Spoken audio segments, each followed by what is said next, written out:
Adam, Yes. I don't know why you were raving this weekend about Double or Nothing. It was the worst Wait, show I have ever I seen. what are Yes, I had. It's so what? bad. I had to steal SCU's catchphrase and rephrase it. It was terrible. I stopped watching after two But this matches. I, what do you It was. I Oh my god. Couldn't hold it any longer. Oh, I'm glad that we couldn't keep that up any longer. Yeah. Hit that intro music.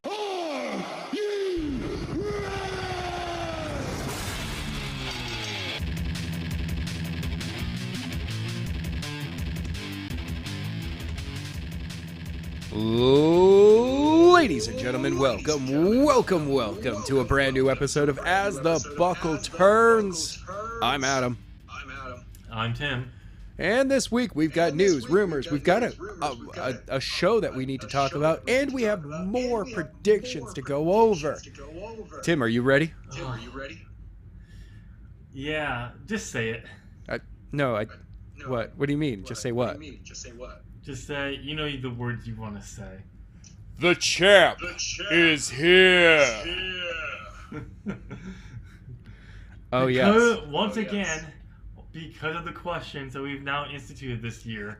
It's our tiebreakers this year.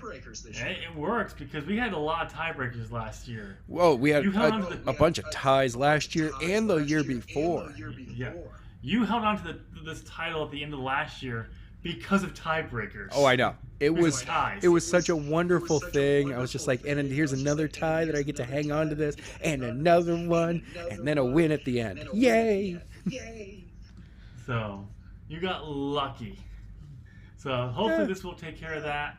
But yes, it was a close one though. Yeah. We only got 3 matches correct each.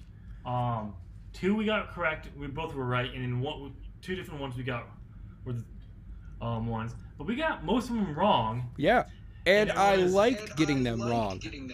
Yeah, predictability being an issue. I mean, don't get me wrong. I love WWE when it comes to predictions because I know I can win. Exactly.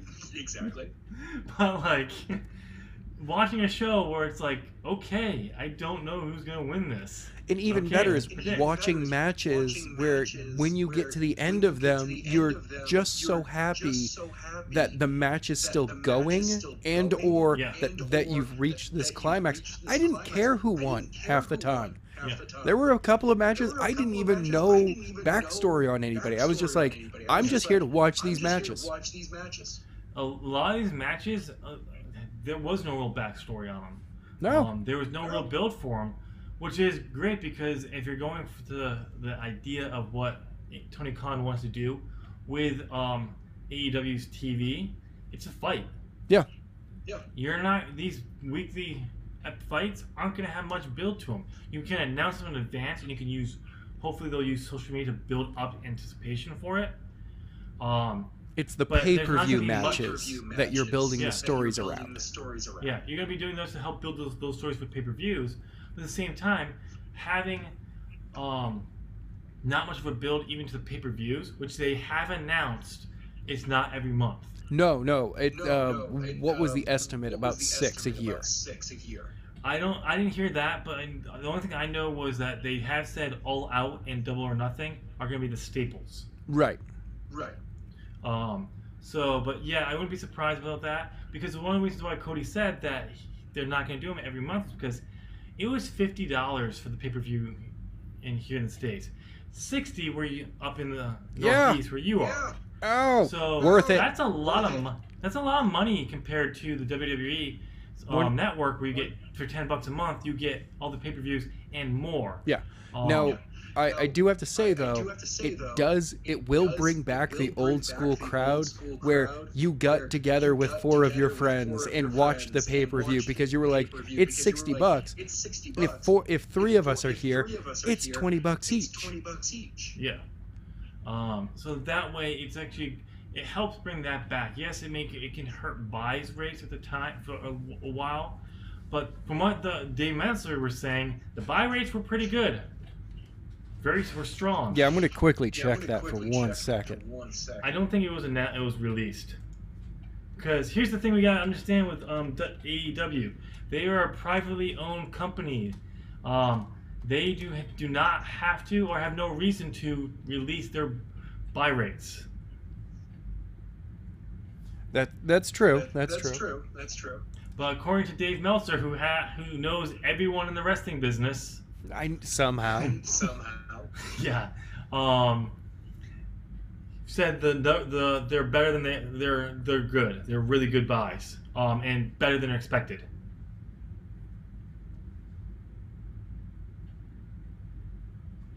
Okay, so what I had seen as something being the buy rate for the pay-per-view was actually the Google searches. Yeah. Oh, by the way, can I just say this? Because we're getting into a bunch of things. I don't want to go right into AEW just yet, but their Google search rate on Monday skyrocketed. Right after the even AEW comment from Sami Zayn. Wow. Wait, that was on Tuesday. No, that was Monday. That was Monday. Yeah, like Russell Talk showed it. Like you go in the Google searches to find that, and you see it on Monday around the time it spiked. Like there was wait, AEW? What is AEW? Oh, what? That is the worst thing. Thank you, Sammy, though. Thank you. Okay, before we go anywhere, let's just get some news out of the way because we're going to be going into WWE bashing and then talking about AEW before we get to predictions. Okay. So I have a few news pieces I do want to cover really quickly. Sure. Okay, so Maria Kanellis is out there on Twitter trolling fans once again. Thank you, Maria, because this is great. I love you, especially because of the way you do things. She wrote earlier this week, actually May 27th, yeah, that's Monday, actually. Contract's up in 3 weeks. Just saying. When someone asked her about this, she said, our gym memberships. The best part of this is I saw this on Twitter because I like to troll on, well, not troll, but I like to hang out on Twitter. So I'm scrolling through and I see that, and I was just like, oh, cool, I'm going to give you a like. And then, like a little while later, I start seeing like other, like my Twitter feed for pro wrestling start to talk about Maria for a moment. I'm like, contract's up in 3 weeks. Where would they be going? And I was just like, has no one actually tried to talk to her about this? Because that doesn't really seem like the type of thing that you just kind of find out through Maria herself. Yeah. And then I saw the, gym memberships. And I was just like, oh, for crying out loud. You and your husband are just having fun with this right now. Oh, go grab yourself some drink. I'll be here talking to myself. Just keep talking. Oh, anyway. That does remind me. The Super Junior, the Best of the Super Juniors tournament is going on for New Japan right now. And, I believe it's going to wrap up on the 5th. The 5th of the month, so that's what...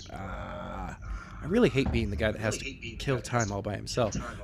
No, I was bringing up the Best of the Super Juniors. And right now, Will Ospreay is tied with the other person at the very top on Block B.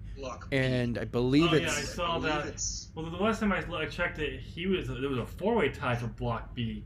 And they actually had announced who was the tiebreakers based on wins. Yeah, nope. Both Will and... Oh, come on. If you don't mind for 1 second, I'm going to look that up on the internet. Well, I'm going to just comment on my... go back to the Maria and the Kanellis for a second. Because rumor has it, according to PW Insider, the Kanellis contracts are up June 18th. Which would be 2 years after they debuted at Money in the Bank. So that's the rumor. So this could have been her actually pointing it out there, but then having a joke, but actually meaning what it meant. I mean, it could. Time will tell. I mean, honestly, if I'm getting a decent wage and I don't mind not being used, I will continue to be under contract. I don't care. Well, they have been used just on 205 Live that no one watches. So she's on, for the audience that's paying the tickets, she's part of the pre-show for SmackDown. No, post-show of SmackDown. Oh, yeah, I keep forgetting that SmackDown, they do 205 after SmackDown. Yeah. So that's an idea. It'll be interesting to see what happens come that. Did you get your information yet? Yes, I did. Will Ospreay is currently tied with Ryusuke Taguchi. They're both at 12 points, and I believe, if I remember correctly,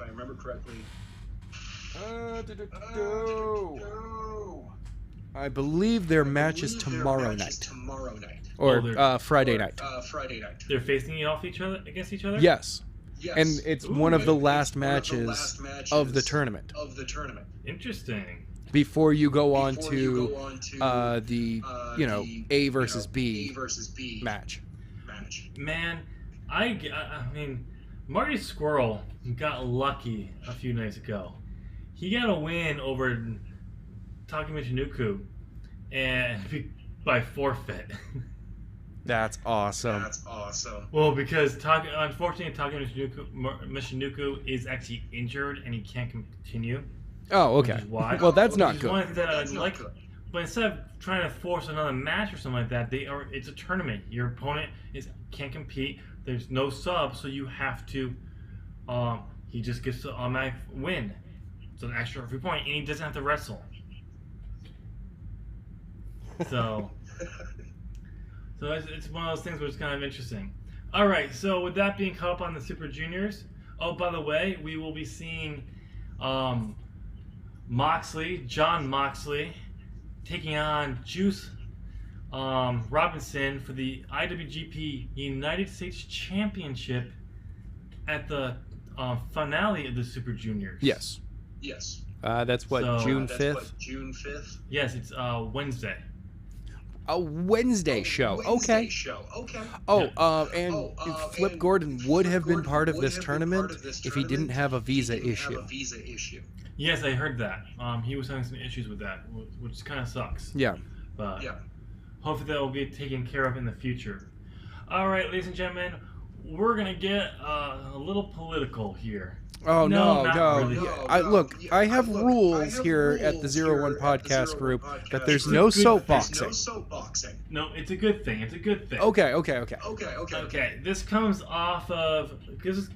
from a tweet by Andreas Hale, where he quoted Cody based on something he was talking about with his wife, with an AEW, how it set up some stuff. So here's what the quote was. I told Brandy one time I don't see color, and she said, well, then you don't see my experience at Cody Road, and how being in an interracial marriage has helped with diversity at AEW Wrestling, and why diversity will be a way of life, not a publicity stunt. Damn right. Which is great. This is where it gets political. Oh. Because it's a little controversy. Because we got someone who gets a little heat magnet in the political world. AOC Alexandria Cortez herself responded. What? Okay. This exchange is a promising peek into what growth looks like in our natural discourse on race. Thank you for sharing your experience in this powerful moment at Cody Rhodes. Well, that's awesome. It's a nice little piece there, which the main reason why I wanted to say, like, she's a politician. Mm-hmm. Regardless of what side of the field you fall on, whether you like her or you hate her or just don't care. This is a politician. Name the last big politician who would quote someone from wrestling. Jesse Ventura. That wasn't a pro wrestler himself. Damn it. Probably like Ronald Reagan. Possibly. even like, though again, I could see George W. telling people to suck it. But I mean, it's just the thing is like that. It's a kind of a big deal when you have someone from politics who are willing to say, "No, I will reference someone regardless if I know that sport, like that sport." Yeah. Because wrestling is looked down upon in a lot of ways. Still, it's still looked down upon. I mean, geek anything that has a geek following, and yes, I understand that pro wrestlers are the big, the tough, but anytime you have look, I'll be honest, I look at sports fans as geeks. They geek out about sports. I geek out about everything that normally is labeled geeky or off to the side or not mainstream. And you're talking about the guy who's called fantasy football or fantasy sports the D&D for the jocks. It is, and I you know what's funny? I enjoy that. Like I play it. Yeah. So and that's the thing. It's fine. So it's just it was a nice little thing to see someone from a different world who didn't have a problem quoting something that she liked. Yeah. It follows along with what she stands for. Out there. Yeah, we're not saying that she's showing up on Tuesday Night Dynamite starting in October and is going to be doing a run with Brandy or anything like that. No. Luke Owens did a joke about that. It's like AOC confirmed, AEW confirmed. Yes. So I was like, that's great. But if that politics, I to share it there. If being a politician falls through, if being, for fuck's sake, really, it's just nice to see that she commented. Okay. I was gonna say, if this politics thing doesn't work out for her, maybe AEW is still gonna be around for her. No. Well, yeah, no, we're talking AEW here. So, and one last thing I have for the news. Oh, okay. We gotta talk about Adam. What? It looks like this wild card rule that WWE has could be hurting WWE's live show business. Really? No. Because they've canceled a show in Texas for SmackDown house show, so superstars could show up on Raw for the wild card rule. Well, yes, because isn't one of the rules of being a champion that you have to be at the house shows? Pretty much. So if Raw is going on the same night as the house show, and as the champion, you're supposed to be at the house show, what are you supposed to do if you're also scheduled to be at Raw? Yep. Huh. I'm calling it now. There's going to be a Raw house show that gets canceled on a Tuesday. There is no house show on a Tuesday for Raw. Well then, so they can get around and just go, well, it's only a SmackDown canceling that's being had. It's like, no, if there was a Raw show that happened on Tuesdays, they would have canceled it. No, I really think it's a SmackDown. Vince doesn't care because they keep referring to it. As much as Fox says they want SmackDown to be basically their flagship show, Vince wants it to be Raw. I know. But that's the wonderful thing now with them being on separate networks. Fox can actually go, no, we can go around and actually make this be our flagship show on this channel. So, but it'll be interesting to see what happens because the wild card rule, it's over, it's done. It's done because they've settled on it's the main event people. They're not going to do anything interesting with it outside of R-Truth, who shows up on both shows because, well, he's the 24/7 champion. Yeah, but that's a champion. My bad. The first two-time 24/7 champion.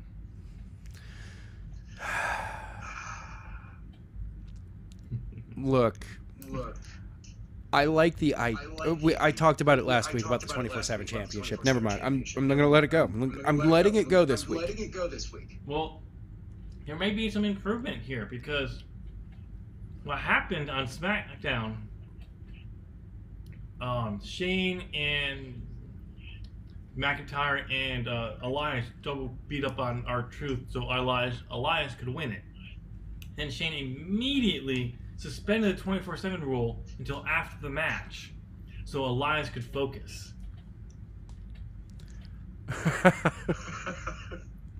Which then, when they lost the match, helped thanks to Roman Reigns, R-Truth regained the 24/7 championship.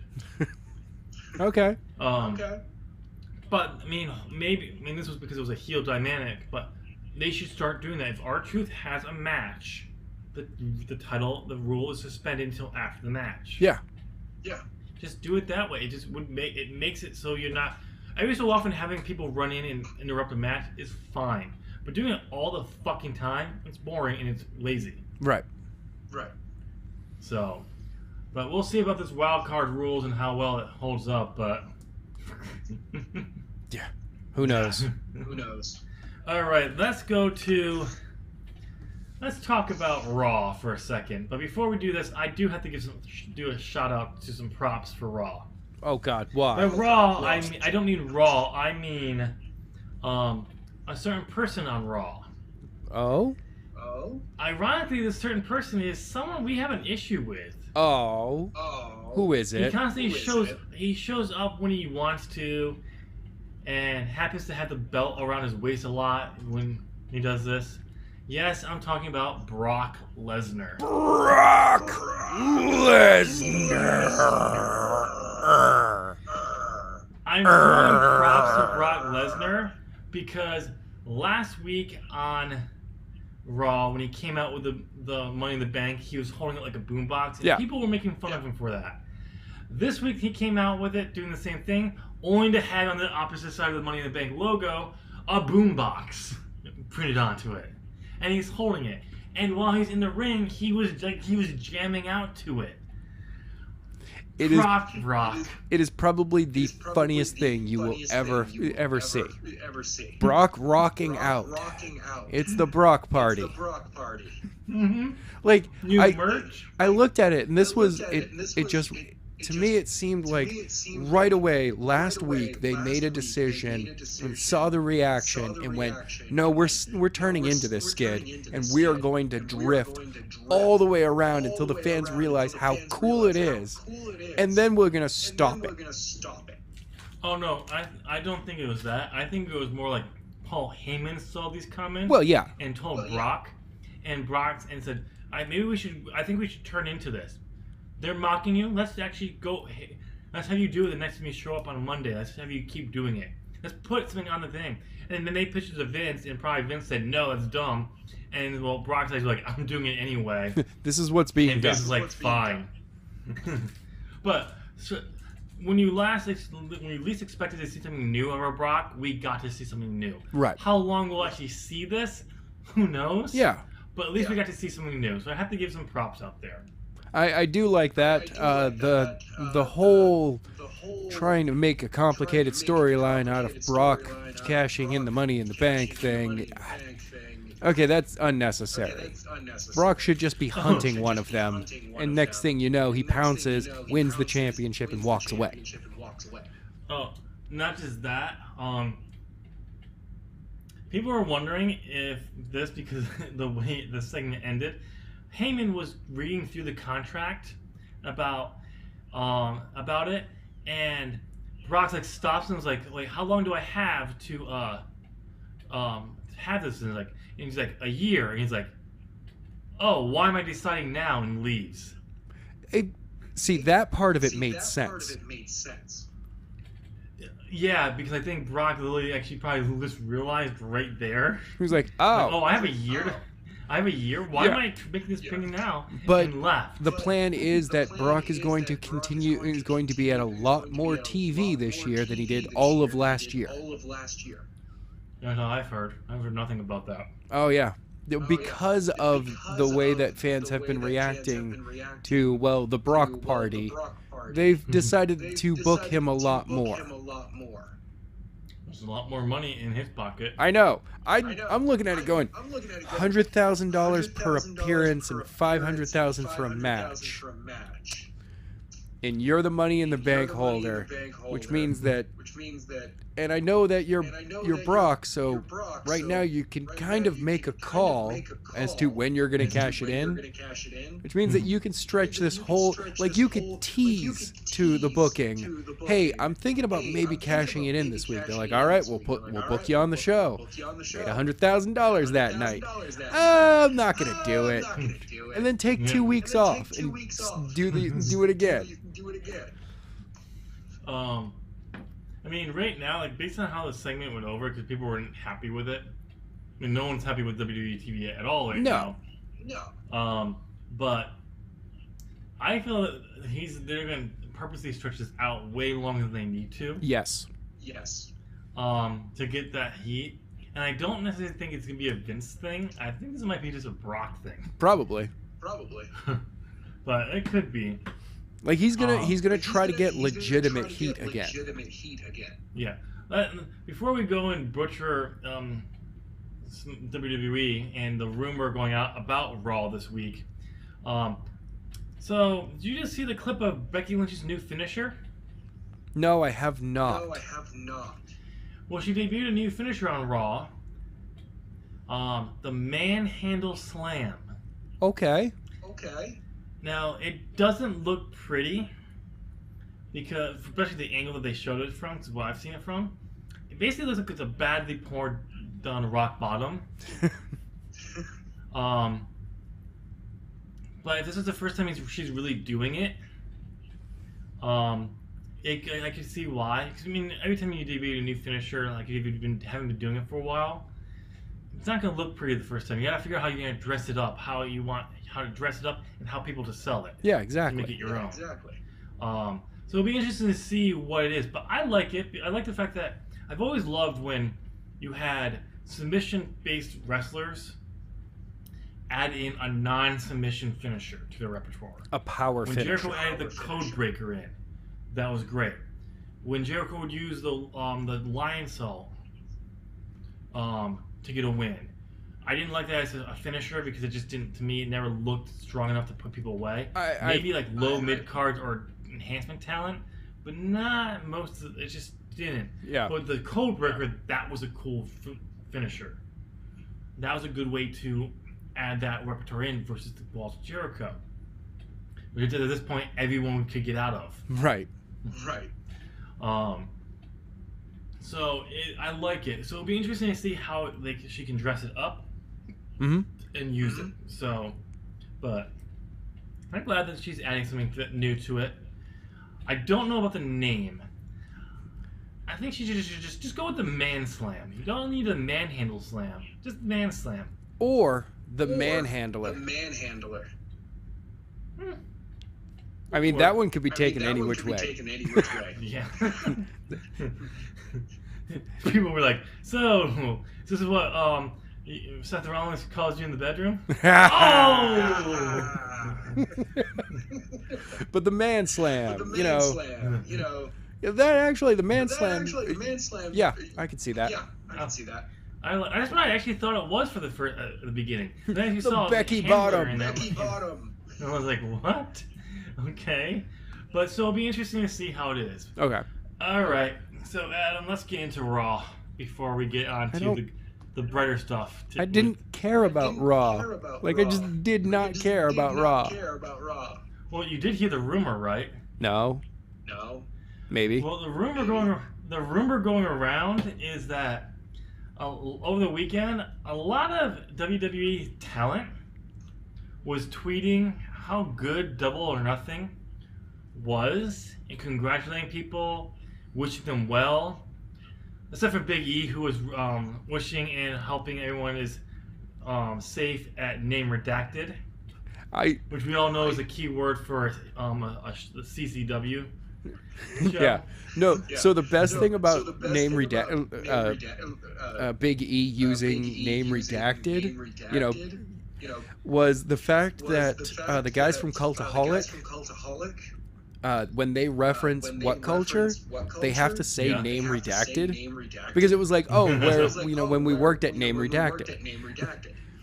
So I saw a tweet from Luke to, I believe it was Jack. And it was, when did you guys put on a wrestling show?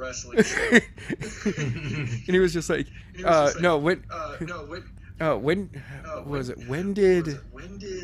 Oh, why? I didn't realize you guys that name redacted. That your former employer was putting on a show this weekend. And Jack responded with, "I didn't real. Wait, what?" Like that's all. Like it really was just like, "Hey, I don't get the joke." And then saw the Big E tweet, and it was just like. Luke, that was the best long joke I've seen in a while. Because it was basically Luke just told a joke to one person on Twitter, and he didn't get that the other person didn't get it first, and then went, "Oh, jeez, okay, now I get it, thanks." But yeah, so according to a lot of people, they were all like praising the show. Sasha Banks tweeted out, "Love the Fatal 4-Way women's match." Look, I'm sorry. There are things that happen outside of the WWE that your employees might pay attention to. Yeah, and apparently because so many people not just were tweeting about it, advertising it, and all that to their millions of followers, and all that, also that they watched the show. Infuriated Vince McMahon. Something else also apparently infuriated Vince McMahon that happened on the show too, but we'll get to that in a little bit. Okay. That he purposely went out of his way to punish the fans and to punish the talent. He put on a terrible show for Raw. I'm not buying that rumor. Because he's been putting on terrible shows for so long that I think if he tried to put on a bad show, it would somehow be a better show than anyone expected. I don't know. It's been a while since we didn't get our first wrestling match until the second hour, halfway through the second hour. But that's really if you condense, like typically in the first hour we get one throwaway match. All they did was take that out. All the matches on Raw and SmackDown are. Well, yeah, but like it'll be like Kurt Hawkins versus Zack Ryder. No, because they're the tag team champions, and we still haven't seen them in a while. I know, but two people of that level having a match in the first hour, you're just like, oh, nobody really cares. Nobody cares about this match because nobody cares that these guys even wrestle here anymore. Kalisto comes out and you're like, you're still here? You're still employed? Oh, that's right, because Vince McMahon buys everyone off. Yeah. So, but that's the rumor. I stopped paying attention to Raw and SmackDown, so I go based on what other people the rumors are. Like, and then I go and kind of skim the things on like Wrestling Inc. And I'm just like, yeah, YouTube. I could buy this though. I don't even care enough to watch the clips.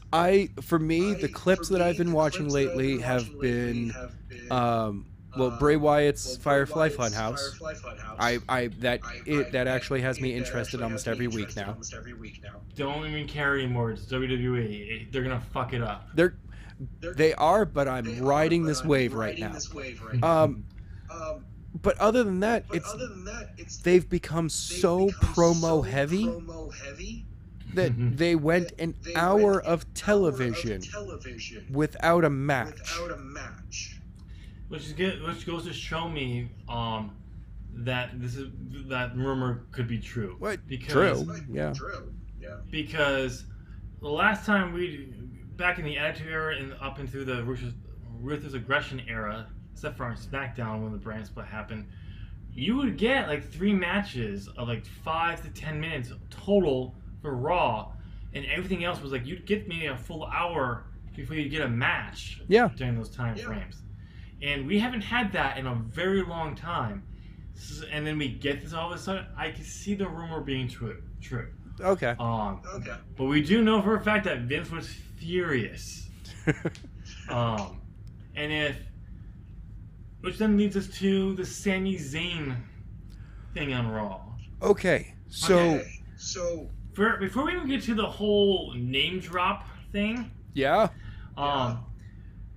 So the third hour was supposed to get dark, a little dirty, and what Vince thinks is dirty is putting a wrestler in an electric chair in the ring to answer your questions. Yeah. Really? Yep. That's the cool thing these days.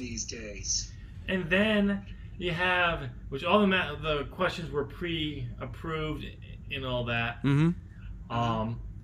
And then Sammy rips the fans for not coming up with hard enough questions. You could have asked me anything, even AEW, which apparently drew a gasp from the fans. Well, because of how much Vince has controlled, like when Doc Gallows and Anderson came over. Yep. Nobody actually name dropped New Japan or the Bullet Club. Nope. Even though they talk about, they did things in Japan. That would be it. Oh yeah. Oh, they would name drop New Japan when it came to AJ Styles and what he did. Yes. And Nakamura. But no one else. But because it built into AJ's mystique and all that stuff, so I kind of understood it. But overall, they're not going to name drop TNA. But part of it was because they would name drop New Japan with the IWGP. They said that he was a former IWGP World Champion because they could say that because it's not saying the company's name. Right. You could go and Google IWGP World Championship and get that, but it's just a buffer zone, you could say. You have one more step you need to take. So it's one of those things. And also, most fans know about, I would say to a point, know about the IWGP World Championship. Yeah. In a sense. If they don't know who New Japan is, they've heard that title mentioned somewhere. Mm-hmm. Even if you're a WWE, you've heard it somewhere. So it's kind of okay, he's a former one of those. One of the few Americans to actually hold that belt. Right. And all that. So, but this draw a gasp, which goes to conflicting reports backstage. Not just reports, on the same damn podcast, the Wrestler Observer. Wow. Brian Alvarez's sources are saying it was not planned. Dave Meltzer says it was planned. Brian Alvarez says it wasn't planned, and Vince was furious when it happened. There's rumors going out that apparently that it was planned, but Vince is working everyone, working the fans, working the internet, working the talent over this. Who knows? Vince has never been that good at working people. No. But this goes to show, as we mentioned earlier in the show, this got a huge spike in AEW searching on Google. Mm-hmm. Around that time frame. And so combine that with their own talent tweeting out about the AEW show. This could be a good thing for AEW, a bad thing for WWE. Right. Which leads me to another thing that happened at AEW Double or Nothing. So we'll switch into kind of transition to AEW now, okay. I think. Okay. Yeah. Really quickly. Yeah. Because I do want to come back to Vince with it, but who debuted on AEW? Sean Spears. I'm not talking about I'm not talking about those that silent tag team debut at the end of a great tag team match. No, not that one. Or a decent tag team match that got "Who Are You" chants. Awesome Kong. Awesome Kong. No. Oh. I don't know. Who? Mox debuted. I mean, Moxie is not that good of a drink. Why would anyone want to, show that off at a wrestling event? I didn't say Moxie as in Mox, as John Moxley. Yes. He debuted at the end of the Kenny Omega Chris Jericho match and confronted Jericho and did a beautiful snap DDT. Yes. PDs. Well, I mean, kind of. He didn't have. It wasn't a full dirty deeds, but it's. I don't know. I mean, like he came in, he hooked the arms. He didn't hook his hands like he normally does. He just snaps. Actually, he didn't even hook Jericho's right arm. Yeah, he did. He got both. Barely. All right. See, I'm disappointed. I was kind of hoping he'd go back to the way the Dirty Deeds was originally done, where it was more like a bulldog position. Instead of doing a bulldog, he just spiked you on your head. I love that. When he went into the 2-arm DDT, I was like, No, I like it because it's a throwback to Mick Foley. I like it the other way because it was a DDT, but it was a different type of DDT. It's actually not considered a DDT. What? It's called a head spike. Okay, then a head spike. Still, I liked it better. Right. Then we got him. He did the Dirty Deeds, depending on what he's actually going to call it, because he can't call it the Dirty Deeds. To the ref, who's trying to get him out of the ring. Yep. And then try to get it to Kenny Omega, who was selling the shit out of Jericho's new Judas Effect finisher. Okay, there's a reason why he was selling it, though. He broke his nose in the first minute of the match. Yeah, that's not a surprise. And then at the very end of it, got punched in the face. Like, I don't care how much Jericho may have tried to pull that, there was still some contact. If you have a broken nose, a broken freaking nose here, it's still gonna hurt. By that time, it numbed up. He didn't feel that much. Oh, there is a quick video, and I saw this on Twitter, of, so you know where Kenny was tossed over the guardrail into the crowd for a second? Yeah, I believe, yeah. And then he stayed over there, and Jericho got back up in the ring for a second and set the next spot up. Well, Kenny actually like, the woman is right there, like, she and her husband got that front row seat. Kenny had a water bottle sat there so he could take a quick drink. And he's like, "Oh, I'm so sorry if I got blood on you guys. My nose is broken." Like, he's doing this quietly behind the barricade. He's just like, "I'm sorry about that. Also, really sorry if my legs kicked anybody over here as I went over. I didn't mean anybody. It's just part of, And they were like, "Kenny, that's cool." Right after he pops back over, hits Jericho, he turns around and fist bumps the husband. And then continues on with the match. And I was like, Kenny Omega is the nicest guy. Yeah. Like, he's just nice. Yeah. So, but we get Moxley to do that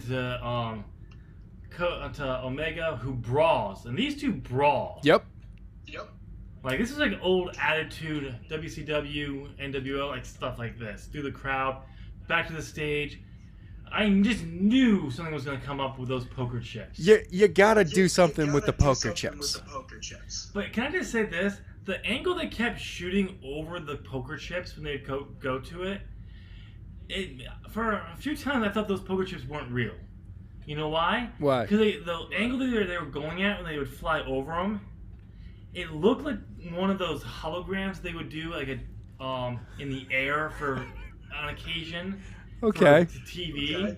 It looked like one of those. Like it was CGI'd in. Yeah. Okay. Like, just because of the angle, and it was like, I know it's there, but damn. Wow. Well, of course, you knew something had to go onto it. They roll up on there. He hits the Dirty Deeds on Kenny there, but that's not enough for the box. He picks up Omega and gives him an FU. I'm not going to call it an attitude adjustment. I'm going with the old name, the FU. Yes. Onto the stage. And I saw behind the scenes something. I can't remember what it was. Being the Elite. This week. No, I didn't watch Being the Elite. Oh, okay. Maybe I did. Maybe I switched. Oh yeah, it was near the end. Maybe it was the end. Yeah, it was the end of it. They showed a different camera angle of it, so you actually get to see the wide and how far he had to come down. Yeah. They had to fling it, Kenny, over the edge of the chips and out, so he could come down and land. And right? Kenny leveled himself perfectly. He fell flat. Yeah, it was like, wow, that it's such a small area that they had to work with that he had to hit dead on. Yeah. So, but it was a great way to end the show. But this apparently infuriated Vince McMahon. Why? Because as much as by now everyone's probably know about the Talk Is Jericho podcast that he's Moxley did with Jericho this week. Yep. That basically just goes through why Ambrose left. I haven't listened to it. You have? I mean, I know the details of what was said. I haven't fully listened to it. I've caught clips from it. Okay. So if you want more, go to listen to that. But he explains his whole process, why he left, counting the days, all this stuff. But apparently, behind the scenes, Vince was convinced that Ambrose was leaving WWE to go do the Cage Fighter movie. And then he was going to come back. Well, Moxley had everyone convinced. Now, there was that Shield special where Dean was talking about leaving, why he was, why he's saying his goodbye, and he said one line that everyone missed. He's cashing in his chips. He dropped the hint then. And no one caught it. But you know how much he got paid for that? How much? Oh yeah, it was like $500. Yep. As Jericho would point out in the interview, that was one last way of Vince trying to tell you F you. Yeah. But apparently Vince thought he was going to come back after this Cage match. So it's, who knows, but apparently he was furious to find out that Dean Ambrose or John Moxley debuted for the competition. Which, okay, can we get into Moxley and his entire demeanor? This man looks like there's a fire that has been renewed inside of him. One of the funniest comments that I've seen online, though, was, "Is this guy on drugs or something? I've never seen him act this way before." Best response ever is, "You've only seen him in WWE. Go check out his tapes from CZW." They're like, John Moxley was a guy on the edge at all times, but I forget what his real name is right this second. Jonathan Good. What? Jonathan Good? Jonathan Good. Okay. Yeah. So we could literally just continue to call him John. John he's been sober for a long time. Yeah. Pretty much since he started with WWE, because you have a wellness policy. There's no way that this guy is doing drugs unless he's that good at hiding it. Yeah. But why would you, if you've been sober for so long, why would you immediately, when you're about to break out, start doing drugs again just to have that little bit of an edge during your promo? Not needed. In the episode of Being the Elite, they show the clip of him getting into position before debuting, and you can tell he's hyped. He is so excited for this. This is I mean, you go back 1 month ago and you watch John perform as Dean Ambrose, and he's dead inside. You see Double or Nothing. You see the promos he's cut since. That man is reborn. He's a phoenix. one of the things that he said when he was coming back for his tricep injury, he started getting back into watching tapes, old tapes, of everything, WWE tapes, everything. He's starting to get hyped up again, really revived. And like he like what they wanted to do, they wanted to come back as a heel and do all these different things, and then they wanted to put him with Rollins and do the Shield thing again. And he's like, oh, so nothing's going to change. Nope. But if you, what was it? The WWE. What's the show that they follow people for? 24/7. Yeah, I believe so. Before his return, they had caught up with him, and I saw then. I was like, "That's Moxley." Because at this point, I had already finally seen a few of the things, his old CZW stuff, and I was like, "No, that's Moxley. That's just a version of Moxley that WWE is okay with." And then what we got was the most watered-down version of Dean Ambrose, who was already a watered-down version of Jon Moxley for the entire run until he left. Yeah. So it'll be interesting to see what happens going forward with John. But I'm glad he made it. He did sign an deal with AEW. Yep. He can do outside independent dates and international as long as it doesn't interfere with what they have going with AEW once they start doing TV. So he signed with New Japan, we've already mentioned. So the AEW deal is a multi-year deal. So is New Japan. But that one, like we've already mentioned, is more kind of like certain dates because of AEW. Right. And they pointed out when people were asking this after it was announced that he was working for New Japan, you brought it up, is AEW and New Japan working together? And the president has come out and said, no. These are two separate contracts. We do not have a working relationship as of now. No, but I can see this being a pilot program to see if it would even be possible. Yeah. It's possible. Because, I mean, think about it. Wouldn't New Japan love to be able to have Kenny Omega come back and do a couple of matches a year? Yeah, absolutely. So it'll be it's interesting to see what goes. This is also, as Ambrose said in the interview with Jericho, he wants to prove Vince's way of producing wrestling doesn't work. No. Because he talks about writers and producers and not being able to do anything. And people have come out from the sources in the back and confirmed basically everything Ambrose has said in this podcast is true about WWE. I mean, WWE doesn't produce wrestling shows anymore. They produce a television show. That's so it. It's one of those things where it's like, it'll be interesting. As much as where I said, like, we talked about this before we went on recording, is that this is a trend with WWE. People would leave WWE and they have to do that anti-WWE, it sucks their promo. Yep. Now, a lot of the issue was this became a staple of TNA every time they brought over a new WWE guy who just left. The anti-WWE. And it got old because a lot of them is that because you see the anger, and they're angry because they didn't get the spot they thought they deserved. Right. Then they'd come into like TNA and they get a push because they're known talent, and then they don't get over, and they get pushed back to the spot that they were in WWE, and then they leave again because like, oh, how dare you? I'm a bigger. They do a TNA like that type thing.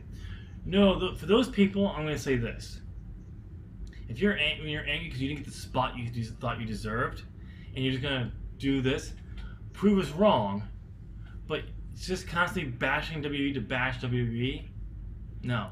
And from what everyone says in this interview, this is not him bashing WWE because to bash WWE. He actually thanked WWE in it for what he was able to accomplish there. Yeah. He just has an issue with the crap that they have you do, and he just is done with it. So, to me, that's fine. He's gotten his podcast. It's out there. He did kind of cut his anti-WWE promo for like social media for AEW, but never once mentioned WWE. That's right. You know who he was talking about, but it was it showed his passion for wrestling. Yeah. So I'm fine with that. So it'll be good to see that. It's good to see that. Let's go to the transition to AEW really quickly before we do our predictions because we're almost at the 1 hour marker. Yep. So Adam, let's just do this really quickly. What was your match of the night? Dustin and Cody. Dustin and Cody. Yes, by far. And Absolutely. if anyone out there is saying that they did not have any bit of tears or an emotional reaction to the end of that match, the promo at the end of it, I am calling you a liar.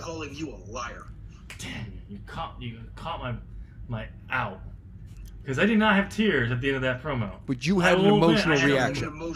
Yeah, it was definitely a heartfelt emotion. If you didn't say that damn emotional thing, I got you. I had you. No, I had to bring that in because I was like, no, even the most heartless of people are getting to the end of it and going, yeah, that's right, he needs a brother. Oh, he needs a brother. And that's true. And I am the king. I am the god of the heartless. So. Yeah. That for me is definitely match of the night. Especially how Dustin got busted open. Okay. I thought he bladed. I think he bladed, and if he bladed, he cut himself wrong. No. That bled like there was no tomorrow. This could have been a work in the interview afterwards, but the bandage that he had over him and how much he was bleeding, I think this is true. Apparently, he said he got busted open when Brandy cracked him with the dog head of Cody's cane. Okay.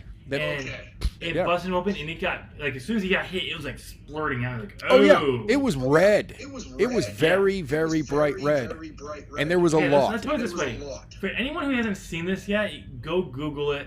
There's photos everywhere. But just so you paint you a picture, half of Dustin's face was painted. Yes. The other half was not. By the end of the match, his whole entire face was covered in red. Yeah, it was. And I don't mean just red, and he had like white and black in there. No, it was all red. You couldn't see that anymore. I really thought that, we've all seen Gold Dust matches where by the end of it, all the face paint is pretty much gone. Yeah. This was the opposite. Yeah, it was covered in red. Like, the face paint was mostly gone, but the blood was all there. So, we did say last week that we thought it would be too far if Cody went heel and rubbed his brother's blood across his chest. What happens, soon after Dustin got busted open, Cody got blood on his hands because he had to, hold his head and punch him for a second, looked down at it and just wiped it across his chest because he knew at that moment it was like, no, that's the most heel thing I can do right now. Yeah, but I mean, honestly, it wasn't that big of a deal to me. It's when you do these death matches that are caked in blood everywhere. Yes. No, that's not my. I'm sorry. I don't think I'm gonna be a fan of Jimmy Havoc's matches. I probably will be. I just don't see the need for it to go that far. But we'll see. I'll give him a chance, but. But yeah, it was a great match. But okay, Adam, what match was your sleeper hit? Like the one that in like a year I'm going to be talking about it again. That's tough. That's actually the tough one because I might have to say that would be the Best Friends versus Angelico. I might be talking about that again but saying, hey, this is where Chucky T and Trent started to show their ascension up to, and at that point holding the tag championships. Terrible selection. You're wrong. Because Jack Evans ruined that match. No. Angelico and Jack Evans did one. Angelico and Helico came across as being half awake for most of that match. And Jack Evans wanted to shout at everyone. And Helico was like, he seemed like he was half awake. I mean, don't get me wrong, character work between the Best Friends, Chucky T and Trent Brenta, that was great. Especially because it's like they go for the hug and they stop that, and then he went for the... So that was part, but it was that's when I stopped paying attention for a while. Oh. Jack Evans was just shouting half the match and was like, "Shut up!" Yeah. Like you're trying to do something and you're just failing. And this could be inexperience, but terrible. See, the sleeper match for me was. Will I be talking about this match a year from now? Probably not. The reason why it's a sleeper match for me, that it was a sleeper hit, is because these ladies got no reaction when they came out. Okay, yeah. Yep. To "This is awesome" chant, which the Fatal 4-Way women's match didn't even get. Oh, and this match also got "This is Wrestling." Yes. Not "This is Women's Wrestling." This is Wrestling. Early on too. Yes. Because they came out, I felt bad for them. Outside of Aja Kong, not a single one of these ladies got a response from the fan. Maybe some marks who kind of realized like they can't give them applaud. But this was actually a good example of what is this crowd who will be watching AEW events, watching the TV show when it comes out. Mm-hmm. How are they going to respond to people they don't know? They're interested in what's going on in the ring. They're going to be interested in how they don't know. These ladies went out there. They didn't know who they were. They applaud them and like, okay, they knew they're from Japan. Okay. I know. Okay. And then they didn't let that bug them. They were a complete character. And I texted you. Do you remember what I sent you? No, I don't have it in front of me either. Pull this up. What did you really expected me to remember something from a couple of days ago? I mean, yeah. I'm not that good with memory, man. No, I'm not. It doesn't work that way, and I'm busy all the time. So I took a picture of the six-women match, and then I said, "This is why I like Japanese wrestling. They're all over-the-top characters that shouldn't work in today's wrestling, but do." Yes. That should have been women's wrestling. Because, yes, you get some of those over-the-top characters in, like, New Japan, but they're mostly in women's wrestling over there. Mm-hmm. And it's just like, these girls were just like, holy shit. Yeah. Like, they were on the point. And you said it best. It's like, Aja Kong almost killed Rio. Yes. With her finisher. And it's just like, they got from a crowd, like, people were like thinking, oh, this is a spot we can rest in. It's gonna be a resting match. It won't be necessarily a bad match, but we can rest to, like, they were actually engaging. They loved this match. This match for me, like, I absolutely love SCU versus Strong Hearts to start the show. That was a wonderful start. You got somebody familiar versus somebody that unfamiliar, and you put on a fast-paced, hard-hitting match. And then the show built from there. By the time it got to these ladies, it was the third match of the night. Fourth? Later on in the night. This was like the second to last match. This is right after Dustin and Rhodes, I believe. Oh yeah, the fans. Oh yeah, thank you. So the fans are a little burnt out emotionally and physically from Cody and Dustin, and the ladies come out. So it's just like, okay, well, this was supposed to be hey, for the fans that need to take a step away, go ahead and do it. You hardcore fans, you know you're watching this. And it was a 6-man fast-paced match. It just moved. It was a fun match. Yeah. And that's why I think why it worked. I think this was the 6th match of the night. It was right before Cody. Okay. I believe. Okay. So it was before Cody. Cody. Wikipedia. This is according to Wikipedia. Which is right. Yeah, it was a 13-minute and 10-minute match, which was dead on. It was great. Actually, it was longer than the Fatal 4-Way match. Yeah. It got this wrestling chants. These ladies were just great. And what's her name? Hold on. You're about to get a computer voice. Which one did you get? Hikaru Shida. Hikaru Shida. She's the one who got the pinfall victory. Mm-hmm. She's actually part of the AEW roster. Oh, nice. Oh, yeah. So that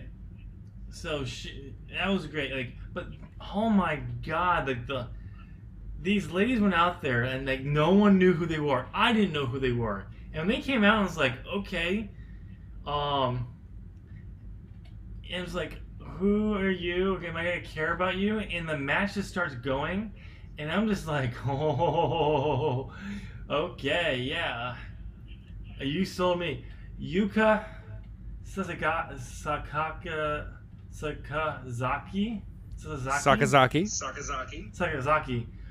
She was just amazing. She's like a little ball of energy. Okay, so earlier in the night, I thought Kylie Ray was the ultimate cutesy female wrestler. And then Yuka comes out later on, and I'm like, okay, never mind. The Japanese can just do the tiny cutesy thing way better than America can do. All right, whatever. Well, Kylie Ray is different. She's Kylie Ray is more the girl next door. She's the better version of Bailey.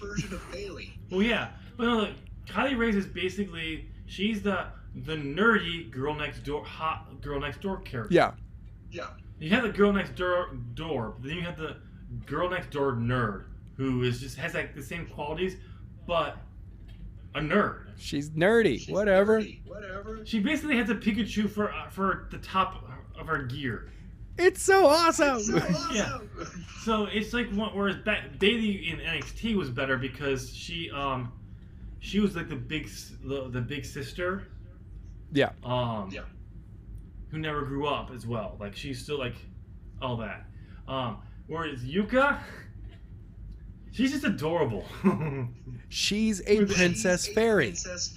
Princess Fairy Genie who just loves diving off of things. Yeah, she's Rio was amazing. She's with the she's with Tokyo Joshi Pro Wrestling. Yeah. And these ladies she's were the from current Stardom. Princess Tag Team Champion. Yes. None of these ladies were from Stardom. No. I thought they were. So, which surprised me. I do hope they do foster a relationship with Stardom. But that may not be a possibility because I think NXT has that kind of relationship with them. Damn it. Damn you, Hunter. Or they just have an approved. It's one of those things where it's one of those places over in Japan where talent is approved to go and work. Mm-hmm. But if you're working over there, they will nix things if it's gonna. So they nixed the Tony Storm, and I can't remember who it was. I think it may have been here. I can't pronounce her name. Hikaru? Hikaru? Shida? Yeah, Hikaru. Yeah, I think they're supposed to face her, but they nixed it because it was an AEW WWE. They didn't want that. So Tony Storm got a different opponent and she got a different opponent, I believe. But maybe it may not be her. It's someone on the AEW roster. Oh, okay. But anyway, I hope they can come up with that because that would be a great pairing for that. So, but yeah, this matchup. Oh my god, this was my. Outside of Dustin and Cody matchup, this is my show stealer because I didn't know what to expect from these ladies, and I just fell in love with them. Yeah, same here. And let me just say this, Aja Kong, please retire soon. Yes. I love that you made this debut. I would love to see you work some more, but Yeah, you're not moving as good as you used to, but hopefully we're trying this on your. You're gonna maybe she starts with select dates and then she fades her out, but Yeah. that's just me. Yeah. For all I know, she could just have been injured. Who knows? So we do need to talk about for a very quick second the AEW belt. It looks awesome. It looks awesome. That's Really? about it. That's about it. It's the ugliest belt I've Shut ever up. seen. That no. That, no. But But it's going to it be does. It's Hangman going to be Page, Hangman Adam Page, Hangman Page Adam versus Hangman Chris Page Jericho versus Chris at Jericho All Yeah. Out. At All Out. That's the rumor. That's the, There's because not- it's not. Well, because it's I not- say put it at I All say Out. put it All at Out will be right All Out before will be you right start your before TV you start show. your TV show. That's the rumor because that's the next big pay-per-view that they're doing. We Mhm. know for a fact it's a pay-per-view. Yes. Fighter Fest or Fight for the Fallen are shows. We just don't know if they're going to be shown for the larger audience. Right. We don't Or if know there'll that. be Or if there'll be an online exclusive Yeah. through like through the like, AEW the YouTube AEW page. YouTube page. Yeah. I would hope at least one of those shows, maybe like Fight for the Fallen, will get out there because it's going for to go to victims of gun violence. Putting it out there for a cheaper pay-per-view, like a $20, $30 show, for you to watch on a streaming or an iPay-per-view or something like that, would be great because then you could, as more people who will watch it, it's more money you can get to that could go towards this charity Yeah. Yeah. event. So that's just me. But yeah, I mean, I don't really care at this point. As long as, I mean, I would think it'd be awesome to do a Fight for the Fallen because that'd be a great way to draw people there to that event. But All Out is more, it seems like the more logical. And the rumor has it that Jericho will be the inaugural champion. I'm not that not that sad to see that happen. I'm okay with it because to me, I still don't see Hangman Page in the main eventer. No, but you can I'm not build saying him he's- up a little bit more. I'm not saying he's not a main eventer. He's just the way he's been used in New Japan, the way he was used in Ring of Honor. He still seems like a low mid-carder. I mean, No, well, not a let me put low it this way. mid-carder. Let me rephrase that. Like, because when I think of TV championships, it's always that low-end title for Oh. most companies Oh. because they usually have another mid-card title. But they don't have that in WWE in the Ring of Honor. So like a Ring of Honor a TV champion, second tier champion. Yeah. And that's what he comes off as to me. But building him up to putting him in that finals matchup, the first title matchup, and then using him strongly can help build him up to that, for that because I will work better, and we'll get people picturing that because I think a lot of people still they like him, they want to see it, but at the same time, I think the people are saying like he's not main event level. He will yeah. be. He will be. Oh, definitely. I definitely see him a future main eventer. But he's just not there yet, so it would be a mistake to put it on there. And also, I think it would be a mistake to put it on him because he is one part of the elite, and it would be like, okay, we're putting it on our friends. True. Well, I mean, Jericho is kind of part of that too. So. But Jericho has his name out there, so it may there. So I'm okay with that. And have you heard the rumor for All Out? No, I have not. No, I have CM not. Punk CM confirmed. Yeah, the rumor is that Half-Life CM 3 Punk confirmed? will debut post All Out against Jericho and be like his builder for a feud. Now, if that happens, that'd be awesome because it's Chicago. Yeah. Yeah. But we're gonna be getting Punk is gonna be like 72 years old and people in a wheelchair and people are still saying CM Punk is coming. Confirmed. It's like Half-Life 3 at this point. CM Punk is returning to wrestling, and Half-Life 3 is going to show up on shelves in a year or so. Now, let me again. If this happens, that'd be great. I'd love to see him come back and have at least one more match. Yes. Have a big match and then go out, instead of the way he did. But I'm not counting on it. No. No matter what the rumors come up, even if there's a strong rumor. All right. We got 15 minutes to do predictions. One last thing really quickly. Adam, what was your response to see Awesome Kong come out for the Fatal 4-Way? Well, my jaw literally hit the floor because I was like, oh my god. Awesome Kong's here? This is going to be crazy. Especially since Brandy Rhodes pulled the New Day in this segment. She comes out in her gear. She's taking something off and saying, this will be great, but I don't want great. I want awesome. And then the music hits and she steps aside. I'm like, oh my god. Oh yeah. By the way, did you? I liked the fact that Brandy had like 3 costume changes through the night. Yep. Like, good on her. And so that was great. I mean, she didn't do much. I mean, she hasn't really wrestled since 2016 because she's focusing on acting. But the fact that she came out here, she had a spot because she was a big part of TNA in their women's division. Yep. On the independent scene for women. I loved it to have her being here, and having that moment. The last thing I'm just gonna say about Double or Nothing. I love the media thing afterwards that they've been doing. Yes. The very much a New showing Japan media thing right after. Who would have thought?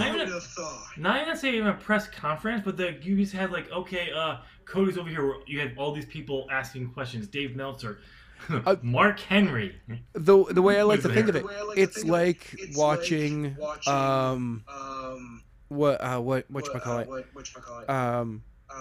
football in England. Yeah. When they come off the field, they'll catch the coach, or hockey, or any sports where they're like, "Hey, can we catch you for a second while you're headed back there?" I love that they did this. Oh, and by the way, props to Tony Khan because Cody pointed this out. Tony Khan, a billionaire who is the owner of the president of this company, his dad is the owner, official owner, sat and timed the entire event. And as Cody put it out, that takes years to do.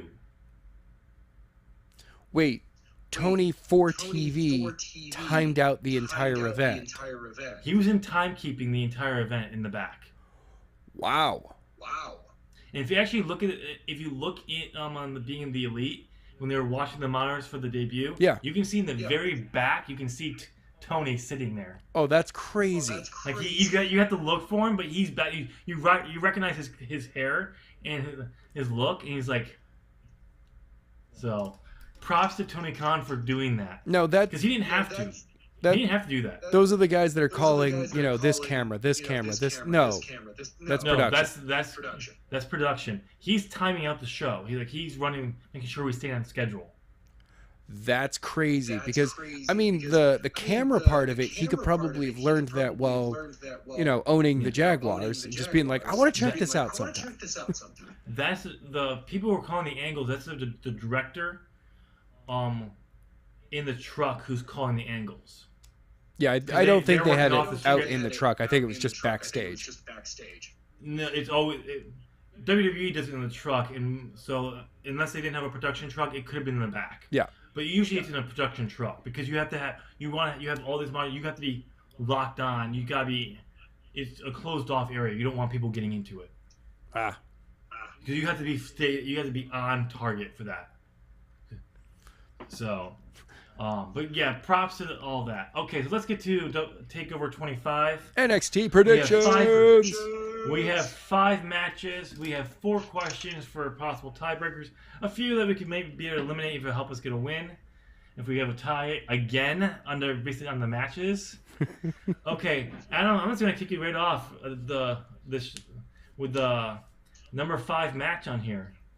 Matt Riddle versus Roderick Strong. I am taking Matt Riddle.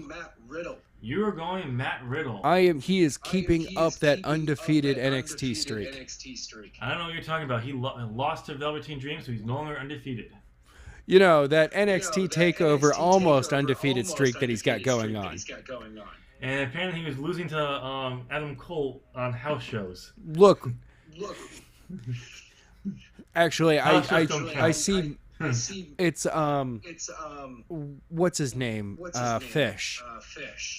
Fish is Bobby the Fish. MMA guy, right? Both of them, Kyle O'Reilly and Bobby Fish, kind of have that Yeah, but background. which one was it that it's a little bit more of their style? I believe it's Bobby Fish. I don't Okay. know. Okay.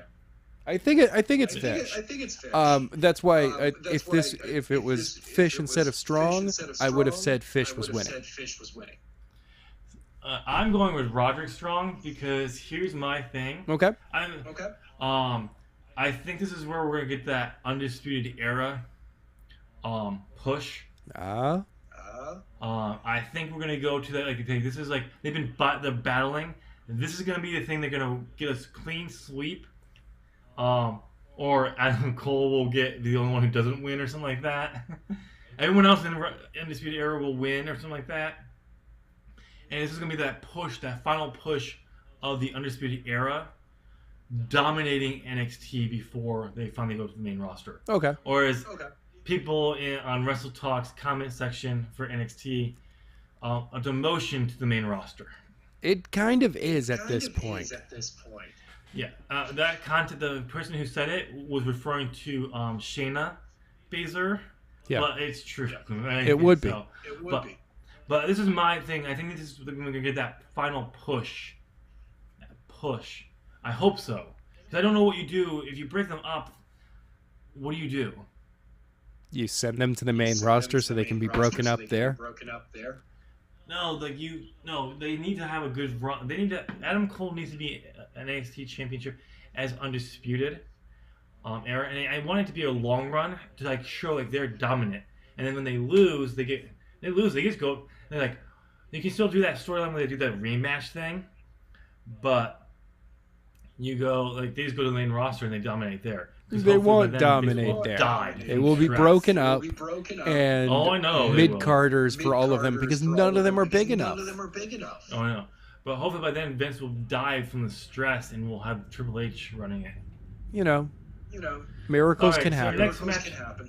The next matchup is Velveteen Dream defending the North American Championship against returning NXT star Tyler Breeze. Velveteen Dream is going to be retained. Will win the match. Yeah, I think so too. I hope, for the life of me, we're wrong. Oh no, I like seeing Tyler Breeze being able to shine again instead of just being relegated to being a comedy act on the side.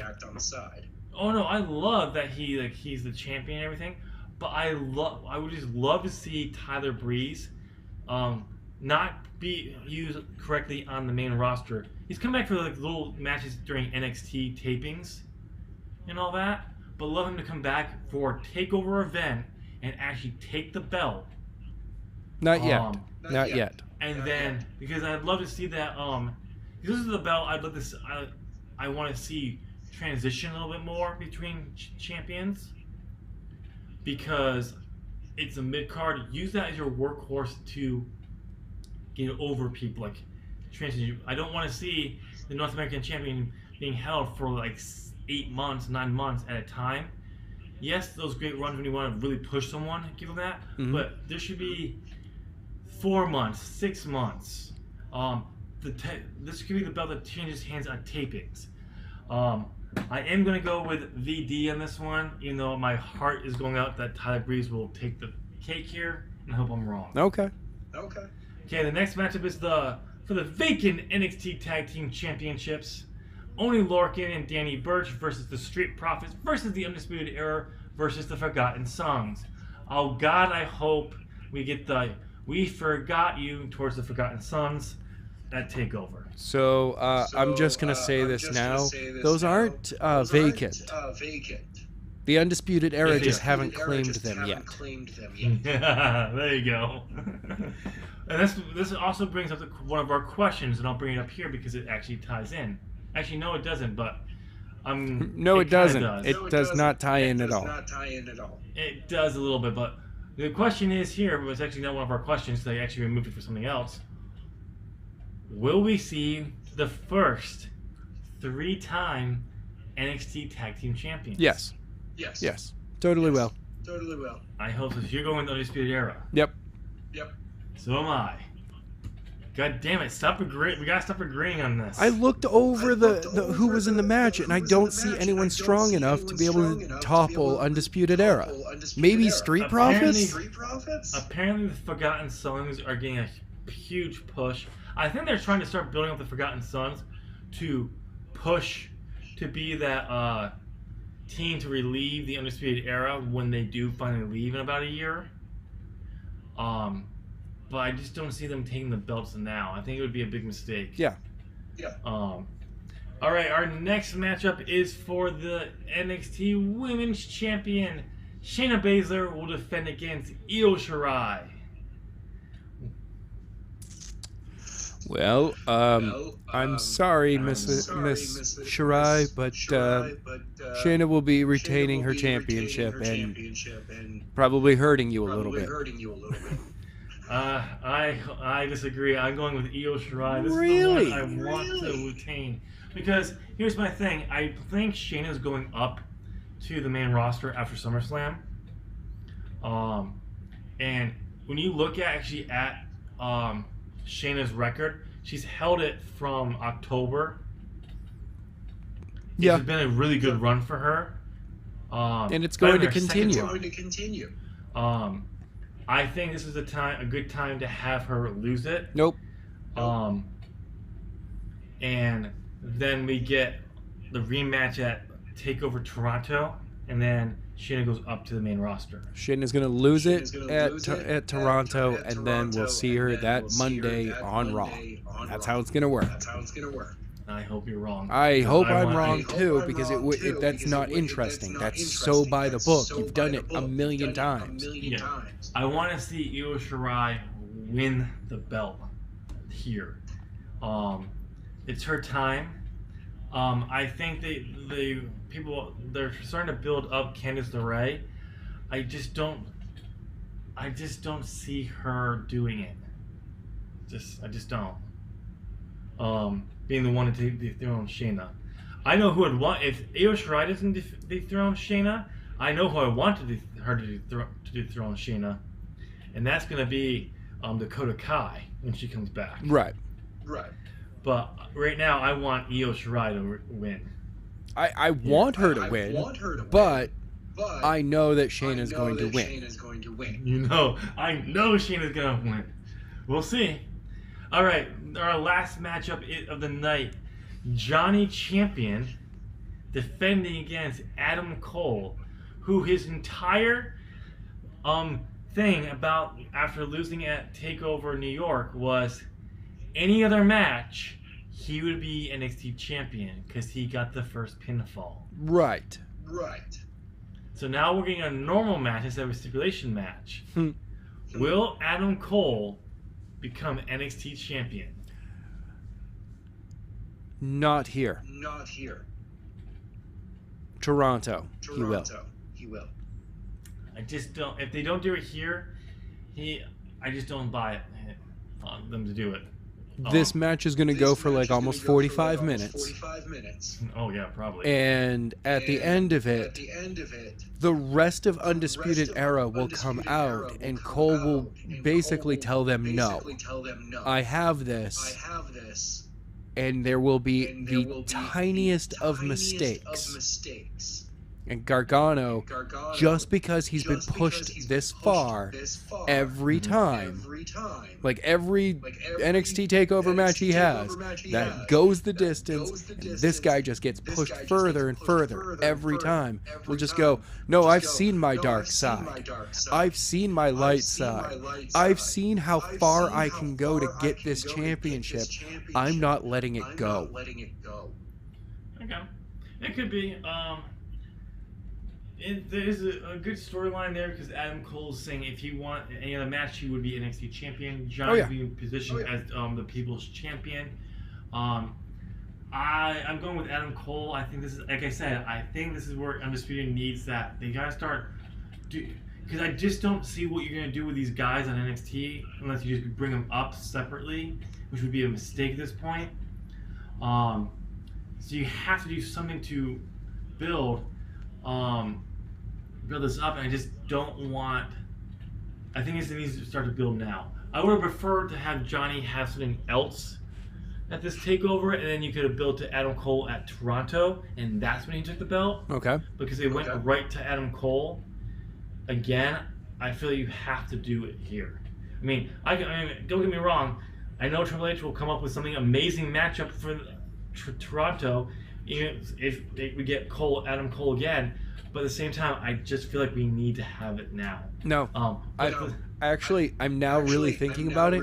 There's going to be 3 matches. It's going to be the opposite of, or the pattern of the matches. The wins will be the opposite of the 2 out of 3 falls. Where Adam Cole got the first one, and then Gargano got the other 2. This time Gargano will get 2 wins in a row. At the third one, Cole is going to get it and just go, all it took was 1.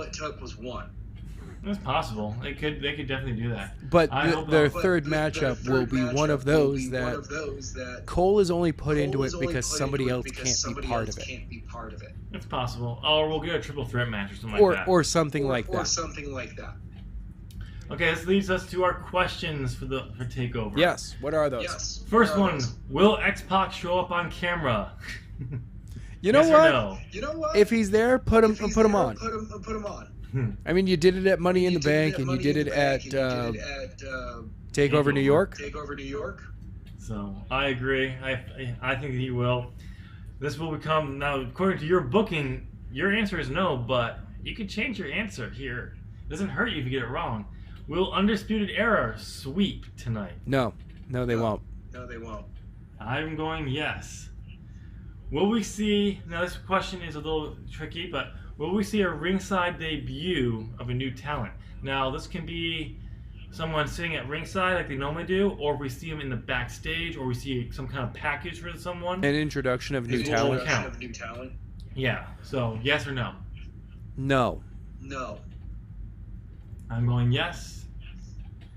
And then, will Matt Riddle get involved in the NXT Championship matchup? Because apparently, he's been involved in the build towards this matchup. So... You know what? Yes. Because my call of Undisputed Era coming out, Matt Riddle will come out. Because it's gonna, I'm calling it now. You know what I'm gonna call it? It's gonna be a little bit of a weird ending to him and Strong. Here's what. See, I say. Why did I put no? I meant to put yes. I think he is gonna come out, and this is how Adam Cole could win it. Undisputed Era could come out, and Johnny could do the same thing he did at Takeover New York, but Adam Cole is gonna do something to cheat. And Riddle's gonna come out, and this is gonna end up causing Riddle to get just hurt Cole Gargano, and that's how Cole could win. Okay. So that's why I'm going with it. All right, ladies and gentlemen, you know our prediction. Let us know down what your predictions are down in the comment section, and on your way down there to answer that question and answer today's question. Do you think Matt Riddle will get involved in the championship matchup at TakeOver 25? On your way down there, go ahead and give us a thumbs up. You made it to the end of this video, which is pushing on an hour and a half. Yep. You're clearly like listening to me talk and tolerating Adam, like I do every day, and his face. So just give us a thumbs up. While you're there, go ahead and hit that subscribe button. Ding. Ring that bell. Ding. And get bent.